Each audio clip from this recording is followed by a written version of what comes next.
नाज़रीन आदाब, आप देख रहे हैं INN चैनल। मैं हूं शेख अहमद अली। आज की खास बात में हम देखेंगे कई अहम कौमी और बैनुल अक़वामी खबरें।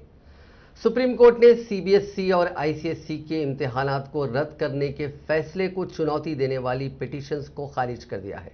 साथ ही तुलबा के इम्तिहान के पैटर्न का एनालिसिस करने के लिए बोर्ड की जानिब से लाई गई इवैल्यूएशन स्कीम को आगे बढ़ाने की भी इजाज़त दे दी है। जस्टिस AM खानविलकर और जस्टिस दिनेश महेश्वरी की बेंच में 4 शुंबे के रोज़ CBSE कंपार्टमेंट प्राइवेट एग्जाम रद्द करने की मांग वाली 1152 तुलबा की पिटीशन पर भी सुनवाई की। इस पर मरकजी हुकूमत ने कहा कि स्टेट और सेंट्रल बोर्ड को एक ही गाइडलाइंस में नहीं बांधा जा सकता। हर बोर्ड के अपने कवायद होते हैं और वो अपने हिसाब से असेसमेंट पॉलिसी तय करने का इख्तियार रखते हैं। इसके साथ ही कोरोना वबा में तुलबा को महफूज रखना ज़्यादा ज़रूरी है, इसीलिए इम्तिहानात नहीं करवाए जा सकते। बेंच ने तुलबा को एनालिसिस स्कीम या इम्तिहान में बैठने में से किसी एक ऑप्शन को चुनने की मांग को ठुकरा दिया। इसके साथ ही 12वीं की फिजिकल इम्तिहानात जुलाई में ही मुनक्किद कराने से भी कोर्ट ने इनकार कर दिया। कोर्ट ने इवैल्यूएशन स्कीम में स्कूलों की जानिब से धांधली के अंदेशे के इल्ज़ामात पर भी किसी तरह का हुक्म देने से मना कर दिया। बेंच को बताया गया कि इसके लिए बाकायदा एक रिजल्ट कमेटी बनाई गई है। कमेटी में स्कूल के अलावा बाहरी अराकीन भी शामिल होंगे। मुल्क भर में ईंधन की कीमतों में भड़क रही आग मंगल के रोज उस वक्त मजीद भड़क गई जब पेट्रोल डीजल की कीमतों में फिर इजाफा कर दिया गया। इसके बाद रिकॉर्ड सतह पर चल रही ईंधन की कीमतें मजीद बुलंद तरीन सतह पर पहुंच गई। राहत की बात यह रही कि हैदराबाद में पेट्रोल और डीजल की कीमतों में आज कोई बदलाव नहीं हुआ। हिंदुस्तान में बेरोजगारी पहले से ही बढ़ी हुई थी और कोरोना ने इसको जैसे पंख लगा दिए हैं। मुल्क में बेरोजगारी की शरह एक बार फिर आगे बढ़ गई है। मीडिया जराए से मौसूल हो रही खबरों के मुताबिक 20 जून को खत्म हुए हफ्ते के दौरान मुल्क में शरह बेरोजगारी 9.37% पर पहुंच गई, जबकि गुज़िश्ता हफ्ते ये 8.7% पर थी। हालांकि जून के पहले हफ्ते के मुकाबले ये काफ़ी कम है जब शरह बेरोजगारी 13.62% तक पहुंच गई थी। वैसे हिंदुस्तान में 23 मई को अनएम्प्लॉयमेंट रेट 14.73% था, जो कि एक रिकॉर्ड है। Centre for monitoring Indian economy के आदाद शुमार के मुताबिक शहरों और मेट्रोपॉलिटन सिटी में दही इलाकों के मुकाबले बेरोजगारी की शरह अब भी ज़्यादा है। 20 जून को ख़त्म हुए हफ्ते के दौरान शहरों और मेट्रोपॉलिटन सिटी में बेरोजगारी की शरह बढ़कर 10.3% पर पहुंच गई।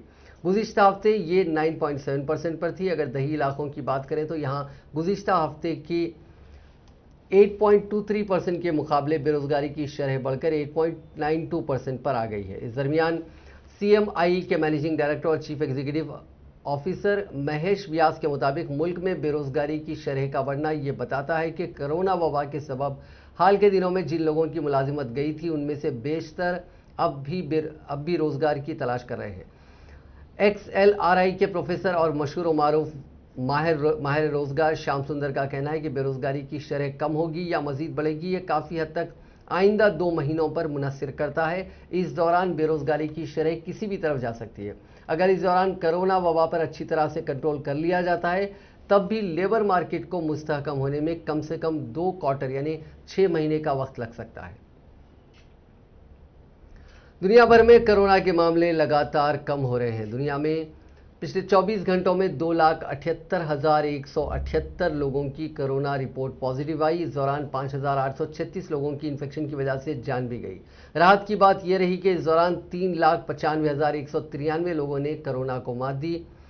कोरोना से सबसे ज़्यादा मुतासिर मुल्क अमरीका के लिए पीर का रोज़ राहत भरा रहा। बीते दिन यहाँ 9,306 मुतासरीन की पहचान हुई और सिर्फ 213 लोगों की मौत हुई।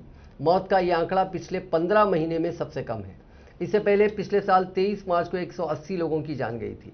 अमेरिका के CDC ने एक स्टडी में पाया है कि 18 से 29 साल के नौजवान टीका लगवाने में दिलचस्पी नहीं ले रहे हैं। 19 अप्रैल से 22 मई तक 18 से 29 साल के लोगों का परसेंटेज हर हफ्ते 3.6 से घटकर 1.9% पर वीक हो गया है। वहीं 30 से 49 साल के लोगों में हर हफ्ते डोज लेने का परसेंटेज 3.5% से घटकर 1.7% रह गया। इसी दौरान ब्रिटेन में 24 घंटे में कोरोना के 9,284 नए मामले मिले। Scientific advisory group for emergency ने कहा कि कोरोना के केसेस बढ़ सकते हैं। ऐसे में सर्दियों में हालात और संगीन हो सकते हैं। इंग्लैंड के पब्लिक हेल्थ के डायरेक्टर सुशान हॉपकिंस ने भी इंतबाह जारी करते हुए कहा कि हमें कोरोना के नए वेरिएंट्स की वजह से सर्दियों में लॉकडाउन लगाना पड़ सकता है। आपको बता दें कि दुनिया भर में अब तक 17 करोड़ 95 लाख लोगों से 95 करोड़ से ज़्यादा लोग कोरोना से मुतासिर हो चुके हैं। इनमें से 38,88,000 लोगों की मौत हो गई है।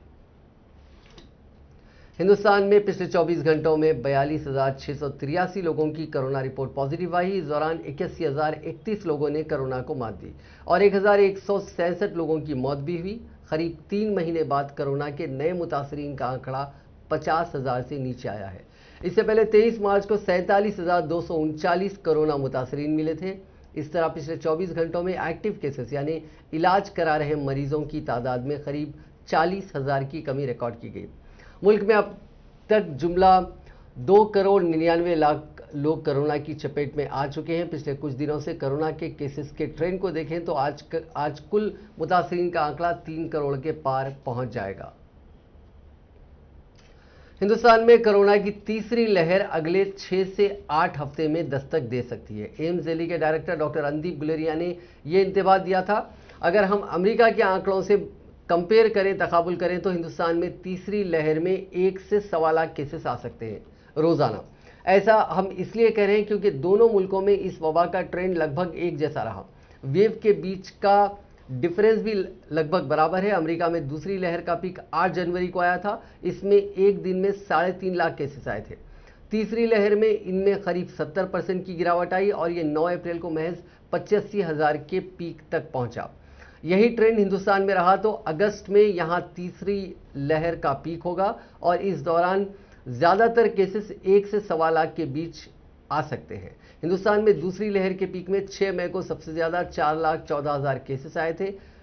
कुल केसेस के मामले में अभी अमेरिका पहले नंबर पर और हिंदुस्तान दूसरे नंबर पर है। अमेरिका में पहली लहर का पीक जुलाई 2020 में आया था।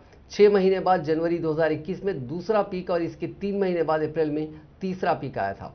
ठीक ऐसा ही हिंदुस्तान में हुआ। यहां पहली लहर का पीक सितंबर 2020 में आया। 7 महीने बाद मई 2020 में दूसरा पीक आया। अब तीसरे पीक का अंदाजा भी इससे 2 से 3 महीने बाद यानी अगस्त के बीच लगाया जा रहा है। आलमी वबा कोरोना के बारे में पाए जाने वाले शक व शुबात के दरमियान अमेरिका ने चीन को खबरदार करते हुए कहा कि अगर चीन ने कोविड-19 वायरस के माखुज के बारे में हकीकी तहकीक की इजाज़त न दी तो उसे बैनुल अक़वामी तन्हाई का सामना हो सकता है।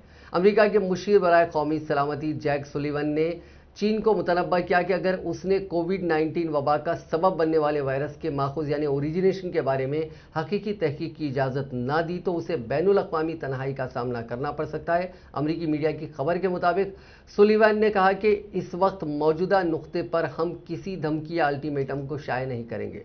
सुलिवन ने मजीद कहा कि फिलहाल हम बैनुल अक़वामी बिरादरी से ताउन हासिल करना जारी रखे हुए हैं। उन्होंने कहा कि चीन के अपने जिम्मेदारियों को पूरा ना करने की सूरत में हम जवाबी कार्रवाई पर नजरसानी करेंगे और ये सब हम अपने इत्तेहादियों के साथ हम आहंगी के साथ करेंगे। सुलिवन ने कहा कि अगर चीन वायरस के माखुज की तहकीकात की इजाज़त नहीं देता तो उसे बैनुल अक़वामी बिरादरी की मुखालिफत का सामना हो सकता है। कोरोना के खिलाफ चल रहे वैक्सीनेशन मुहिम में पीर के रोज नया रिकॉर्ड बना था। बीते 24 घंटों में मुल्क में 86,16,000 से ज्यादा डोजेज दिए गए। इससे पहले 5 अप्रैल को एक दिन में सबसे ज्यादा 43 लाख डोज दिए गए थे, यानी नया रिकॉर्ड पुराने से दुगना है। इतना ही नहीं, ये वर्ल्ड रिकॉर्ड भी है क्योंकि अब तक दुनिया का कोई भी मुल्क एक दिन में 55 लाख से ज्यादा टीके नहीं लगा पाया। हालांकि चीन रोज 2 करोड़ टीके लगवाने के दावे कर रहा है, लेकिन आलमी बिरादरी इस दावे को सही नहीं मानती। खास बात यह रही कि टीका लगवाने वालों में 74% यानी 61,30,000 लोग 18 से 44 साल की उम्र इस एज ग्रुप के रहे। अगर कुल वैक्सीन डोज की बात करें तो मुल्क भर में अब तक 28 करोड़ 87 लाख से ज्यादा वैक्सीन की डोजेस दी जा चुकी हैं। 40,43,000 डोजेज महिलाओं को दी गई, जो 46.35% होता है। पुरुषों को 47,24,283 डोजेज दी गई, जो 53.63% होता है। यानी लगभग 46% female were administered doses and 53% or 54% male were administered doses. Others, because the CoWIN also categorizes transgender, तो वो 0.02 थे, 1618 डोजेज दी गई।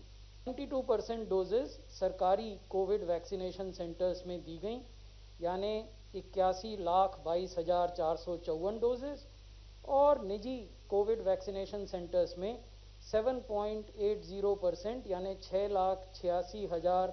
अगर रूरल और अर्बन का विभाजन देखें तो आप ये पाएंगे कि अधिकांश डोजेज देश के ग्रामीण इलाकों में दी गई। तो जो हमारे कुछ मित्रों के बीच में ये भ्रम रहता है कि कोविड के वैक्सीनेशन पर शहरी या अर्ध शहरी इलाकों का ही अधिकार हो जाता है, ऐसा नहीं है। कल हमने ये पाया कि ग्रामीण इलाकों के जो कोविड वैक्सीनेशन सेंटर्स थे वहाँ 56,09,786 डोजेज दी गई, जो कि कुल दी गई डोजेज का 63% होता है। शहरी क्षेत्रों के कोविड वैक्सीनेशन सेंटर्स में 31,99,000 ऑलमोस्ट 32 लाख डोजेज दी गई, जो कि 36% होता है। 40,43,000। हिंदुस्तान में जब से कोरोना वैक्सीन लगाने की मुहिम शुरू हुई है तब से अब तक वैक्सीन को लेकर कई तरह की अफवाहें सामने आ चुकी हैं। इस दरमियान एक अफवाह ये भी सुनने को मिली है कि वैक्सीन लगाने से बांझपन होता है। इस दावे पर वजारत सेहत की वजाहत सामने आई है। ऐसे किसी भी तरह के दावे को वजारत सेहत ने सिरे से खारिज कर दिया है। वजारत सेहत ने कहा है कि ऐसा कोई भी साइंसी सबूत सामने नहीं आया है जो ये साबित करता हो कि कोरोना वैक्सीन की वजह से बांझपन होता है। वजारत ने कहा कि इस तरह की बातों पर ध्यान ना दें। वजारत सेहत की जानिब से जारी बयान में कहा गया कि कुछ मीडिया रिपोर्ट्स में फिक्र जाहिर की गई थी कि टीकाकारी की वजह से मर्दों खवातीन में बांझपन की दिक्कत पैदा हो सकती है। वजारत ने कहा कि गुज़िश्ता कुछ वक्त में मीडिया रिपोर्ट्स में frontline workers, health care workers में गलतफहमी और दीगर बातों को लेकर कई इश्यूज उठाए गए थे। पोलियो और दीगर टीकाकारी मुहिम के दौरान भी इस तरह की बातें सामने आई थी। दावे पर सफाई पेश करते हुए वजारत सेहत ने बताया कि सभी टीकों को पहले ही टेस्ट किया गया है, हर तरीके से उनकी जांच की जा चुकी है। वजारत के मुताबिक उनकी तफसीली जानकारी वेबसाइट पर भी मौजूद है। वाज़ेह रहे कि टीकाकारी को लेकर नेशनल एक्सपर्ट ग्रुप ने यह अपील की थी कि हामिला खवातीन, दूध पिलाने वाली खवातीन के लिए भी टीकाकारी लाजमी है। ग्रुप ने यह भी कहा था कि बच्चों के तहफ़्फ़ुज़ के लिहाज से ये बेहद अहम है।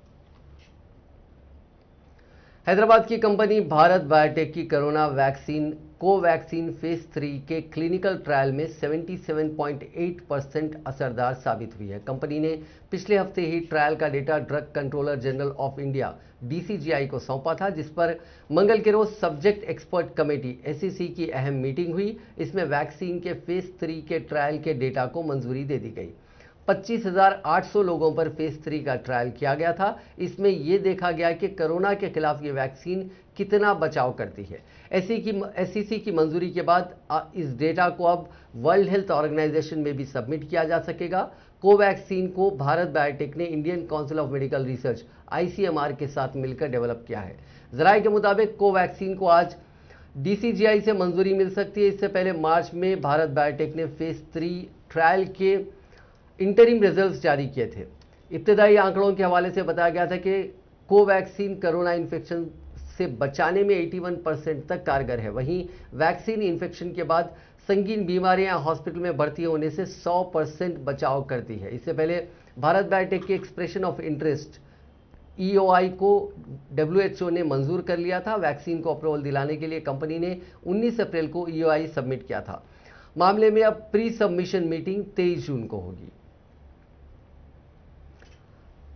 कोरोना के इस बहरान के दौरान और इसका सामना कर रहे पूरे मुल्क को मुखातिब करते हुए वज़ीर आज़म नरेंद्र मोदी ने एक ब्लॉग लिखा। इसमें उन्होंने कोरोना वबा के वक्त मरकज़ी और रियासती हुकूमतों के रोल का जिक्र किया। उन्होंने बताया कि कैसे रियासतें और मरकज़ की हुकूमत ने कोरोना जैसी वबा का सामना किया। PM मोदी ने लिखा कि कोरोना वबा मुल्क की हुकूमत और दुनिया के सामने पॉलिसी मेकर्स के लेवल पर नए तरीके की चुनौती बनकर सामने आई है। लोगों की भलाई के लिए रिसोर्सेस मुहैया कराना सबसे बड़ी चुनौती थी। जब दुनिया भर में माशी बहरान था, तब हिंदुस्तान की रियासतें 2020-21 से ज़्यादा उधार लेने में कामयाब रहीं। आपको ये जानकर हैरत होगी कि रियासतें 1,06,000 करोड़ रुपए का उधार लेने में कामयाब रही। उन्होंने कहा कि मरकज़ और रियासत की भागीदारी की वजह से, यानी कोऑर्डिनेशन की वजह से, रिसोर्सेस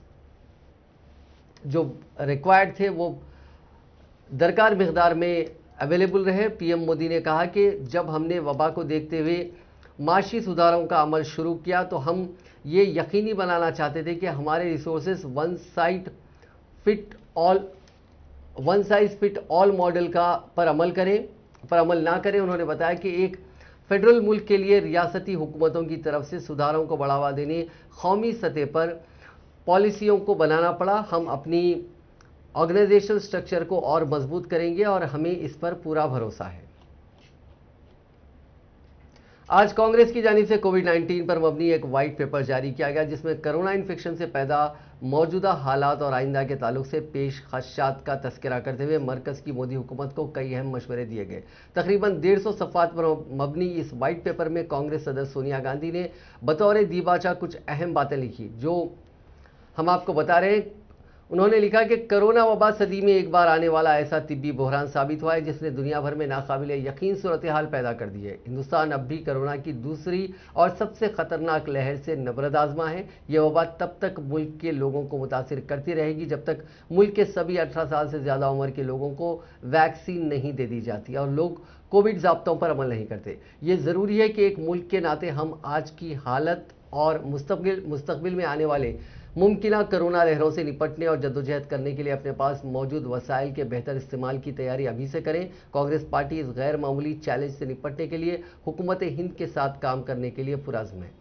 ताउन के इसी जज्बे और अपोजिशन पार्टी का किरदार निभाते हुए कांग्रेस पार्टी लगातार हुकूमत से राब्ता और डायलॉग करती रही है और मशवरे देती रही है कि इस वबा से किस तरह निपटा जा सके। बहरान के वक्त में कांग्रेस पार्टी के अरकान ज़रूरतमंद लोगों की मदद करने में पेश रहे हैं। कांग्रेस के साबिक सदर राहुल गांधी ने कोविड के ताल्लुक से कांग्रेस की टीम की जानिब से तैयार करदा रिपोर्ट यानी व्हाइट पेपर जारी किया। इस मौके पर सहाफ़ियों के सवालों के जवाब देते हुए उन्होंने कहा कि कोविड से दो तरह की अमवात सामने आई हैं। इसमें एक है नीडलेस अमवात, यानी उन लोगों की अमवात जिनको बचाया जा सकता था लेकिन बचाया नहीं जा सका। अगर उन लोगों को वक्त पर ऑक्सीजन फराहम करा दी जाती तो ये अमवात नहीं होती, यानी ये नीडलेस या गैर ज़रूरी अमवात है। और वज़ीर आज़म के आंसुओं से ये अमवात नहीं रोकी जा सकती थी बल्कि ऑक्सीजन से रोकी जा सकती थी। वज़ीर आज़म ने इस सारे मामले को संजीदगी से नहीं लिया और वो इंतखाबात में मशगूल रहे। राहुल गांधी ने बहुत वाज़ेह अल्फाज में कहा कि पहली और दूसरी लहर में हमारी बहुत खामियां थी और हमने उसको सही तरह से हल नहीं किया और अब इस वाइट पेपर को लाने का मकसद यही है कि जो गलतियां हुई हैं वो दोबारा ना हो।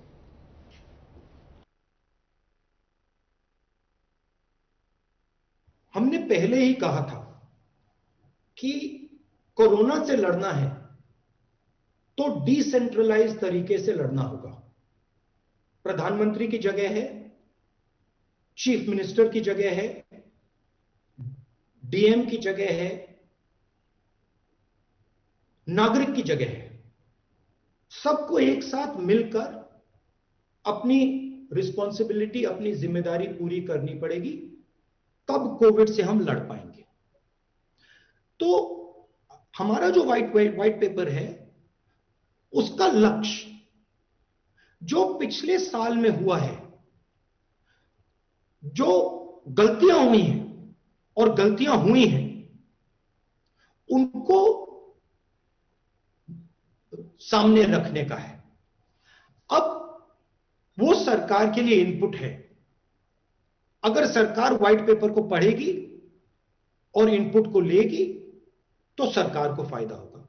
मगर मेरा मेन पॉइंट यह है कि कांग्रेस पार्टी के पास, बाकी ऑपोजिशन के पास, एक्सपर्ट्स के पास, डॉक्टर्स के पास, साइंटिस्ट के पास इंफॉर्मेशन है, समझ है, अंडरस्टैंडिंग है। उसका प्रयोग कीजिए, लोगों की बात सुनिए। मनमोहन सिंह जी ने आपसे वैक्सीनेशन पर सुझाव दिए थे, आपने उनका मजाक उड़ाया, आपने अपने मंत्री से उन पे अटैक करवाया और फिर 2 महीने बाद जो उन्होंने कहा आपने करना पड़ा। जो हमने पहले आपसे कहा था कि सेंट्रलाइज तरीके से आप नहीं कर सकते हो, आपने मजाक उड़ाया, फिर 2-3 महीने बाद आपने उस बात को एक्सेप्ट किया। तो ओपन माइंडेड तरीके से यह काम करना है, क्लोज माइंडेड तरीके से काम नहीं करना है। और जो गलतियां हुई, भारतीय जनता पार्टी ने आज कांग्रेस के साबिक सदर राहुल गांधी पर जवाबी हमला करते हुए कहा कि उन्होंने कोरोना वायरस की वबा और वैक्सीन पर सियासत की है और वबाई इमराज के खिलाफ जंग को नुकसान पहुंचाने की पूरी कोशिश की है। एक वर्चुअल प्रेस कॉन्फ्रेंस से खिताब करते हुए बीजेपी के तर्जुमान संबित पात्रा ने कहा कि जब भी हिंदुस्तान और मुल्क में कुछ अच्छा होता है तो कहीं ना कहीं कांग्रेसियों को इससे चिढ़ हो जाती है। राहुल गांधी इसे रुका नहीं जाता और वो प्रेस कॉन्फ्रेंसों के जरिए इस पूरे मौजू पर सवालिया निशान लगाने के लिए काम करते हैं। के कारण उत्तर कांग्रेस शासित राज्यों में हुए। चौथा प्रश्न, किन राज्यों में वैक्सीन को लेकर हाहाकार मचा, किन राज्यों ने कोवैक्सीन से इनकार किया और उसके कारण वैक्सीन हेजिटेंसी हुआ? उत्तर कांग्रेस शासित राज्य। किन राज्यों में सर्वाधिक फैटेलिटी रेट, मृत्यु दर सर्वाधिक किन राज्यों में रही? उत्तर कांग्रेस शासित राज्य। छठा प्रश्न, सर्वाधिक पॉजिटिव रेट कोरोना को लेकर किन राज्यों में रहा? उत्तर कांग्रेस शासित राज्य। सातवां प्रश्न, किन लोगों ने डिसेंट्रलाइजेशन डिमांड किया था वैक्सीनेशन में? उत्तर कांग्रेस ने। आठवां प्रश्न, किन लोगों ने यू टर्न करते हुए डिसेंट्रलाइजेशन के बाद सेंट्रलाइजेशन चाहा? उत्तर कांग्रेस। कल इतना बड़ा ऐतिहासिक वैक्सीनेशन का पूरा प्रोसेस रहा, किन राज्यों में सर्वाधिक वैक्सीनेशन हुआ और किन राज्यों में सबसे कम न्यूनतम वैक्सीनेशन हुआ? अगर आप इन आंकड़ों को देखेंगे तो सर्वाधिक उन राज्यों में रहा है जिन राज्यों ने श्रृंखलाबद्ध तरीके से अनुशासन में रहकर बिना वैक्सीन हेजिटेशन के, मध्य प्रदेश हो, चाहे गुजरात हो, चाहे कर्नाटक हो, उन्होंने काम किया। और न्यूनतम किन में रहा है? कांग्रेस शासित राज्यों में न्यूनतम वैक्सीनेशन हुआ। सबसे ज्यादा फैटेलिटी कांग्रेस शासित राज्य में, सेकेंड वेव आरंभ होता है कांग्रेस शासित राज्य में, सर्वाधिक पॉजिटिविटी कांग्रेस शासित राज्य में, वैक्सीनेशन होता नहीं है कांग्रेस शासित राज्य में, और ऊपर से व्हाइट पेपर आप हमें दे रहे हैं। राहुल। दिल्ली सरकार और मरकज के बीच वैक्सीन को लेकर बयानबाजी जारी है। दिल्ली के डिप्टी सीएम मनीष सिसोदिया ने पीर के रोज इल्जाम लगाया था कि मोदी हुकूमत लोगों के वैक्सीनेशन के बजाय एडवर्टाइजमेंट पर पैसे खर्चा कर रही है। इसका जवाब सोशल मीडिया के जरिए मंगल के रोज मरकजी वजीर हरदीप सिंह पुरी ने दिया। उन्होंने दिल्ली में पीर के रोज कम वैक्सीनेशन को लेकर वजीर आला अरविंद केजरीवाल और आम आदमी पार्टी की खिंचाई की। उन्होंने केजरीवाल पर इल्जाम लगाते हुए कहा कि उन्हें दिल्ली वासियों की सेहत और भलाई के बजाय पंजाब इंतखाबात की फिक्र है। दिल्ली में वैक्सीनेशन की रफ्तार बढ़ाने के बजाय वो पंजाब में सिख वजीर आला तलाश रहे हैं। उन्होंने सवाल किया कि मुल्क में जिस दिन रिकॉर्ड 84 लाख से ज़्यादा वैक्सीन लगाई जाती है, उस दिन दिल्ली में सिर्फ 76,259 वैक्सीन की डोज का ही इस्तेमाल किया गया, वो भी तब जब उनके पास 11 लाख से ज़्यादा डोजेस मुहैया हैं। नेशनलिस्ट कांग्रेस पार्टी यानी एनसीपी के सरबराह शरद पवार के घर पर राष्ट्रमंच की एक मीटिंग हुई। इसमें एनसीपी के मजीद मेमन और वंदना चौहान, सीपीआई के राज्यसभा एमपी विनय विश्रम, आम आदमी पार्टी से सुशील गुप्ता, समाजवादी पार्टी के घनश्याम तिवारी, आरएलडी से जयंत चौधरी, सीपीएम से एन वासु और मशहूर वकील टीएस तुलसी, रिपोर्टर करण थापर और आशुतोष शामिल थे। टीएमसी के नायब सदर और राष्ट्रमंच के फाउंडर यशवंत सिन्हा भी शरद पवार के घर पर मौजूद थे। इजलास की सदारत शरद पवार और यशवंत सिन्हा ने की थी।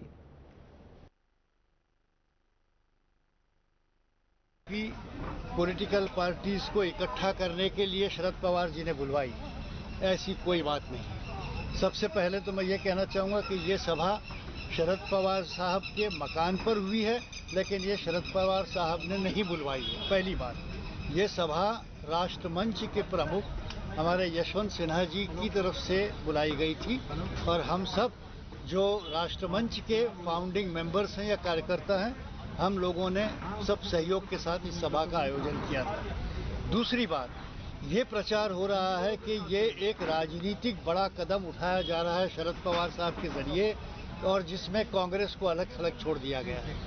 ये बात भी गलत है। न तो राजनीतिक दृष्टि से कोई डिस्क्रिमिनेशन या कोई एक्सक्लूजन हुआ है।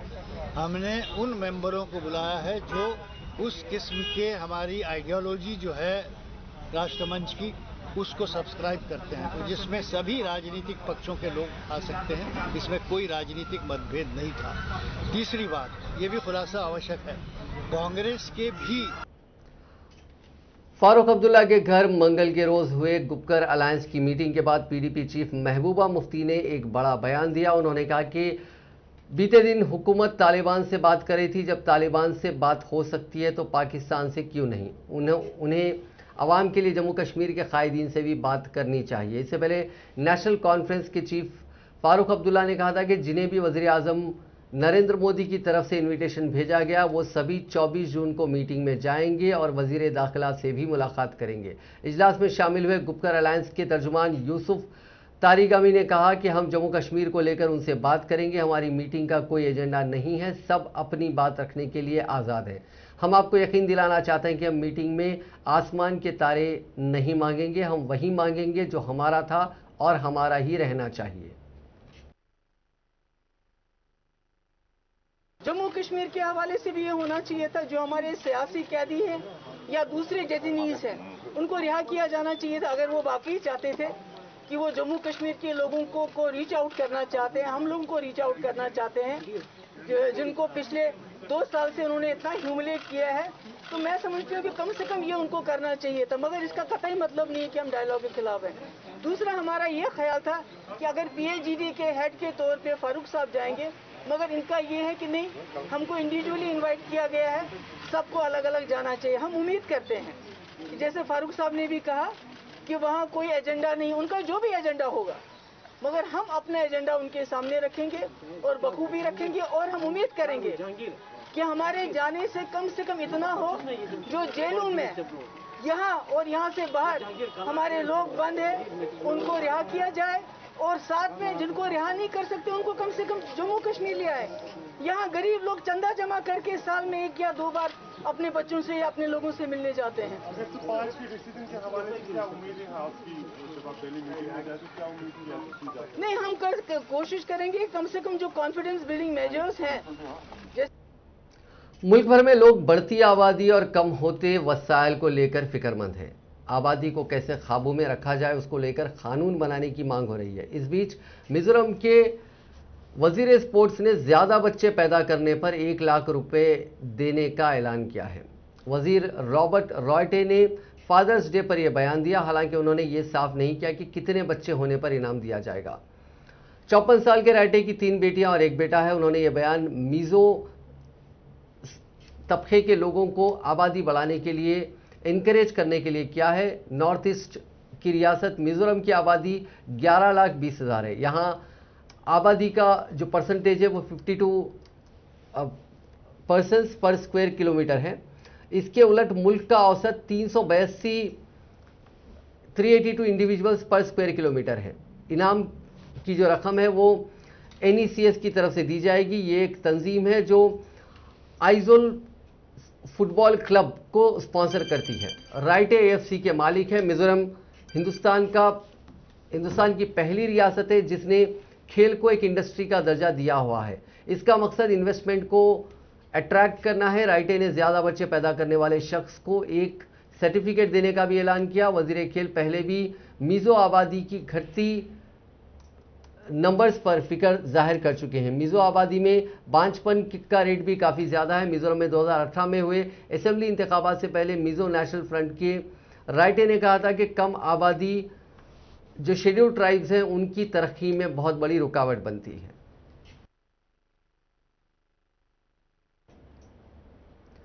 नाज़रीन, आज की खास बात में बस इतना ही। आपसे कल मुलाकात होगी नई खबरों के साथ, नए एनालिसिस के साथ। फिलहाल दीजिए इजाज़त। खुदा हाफिज़।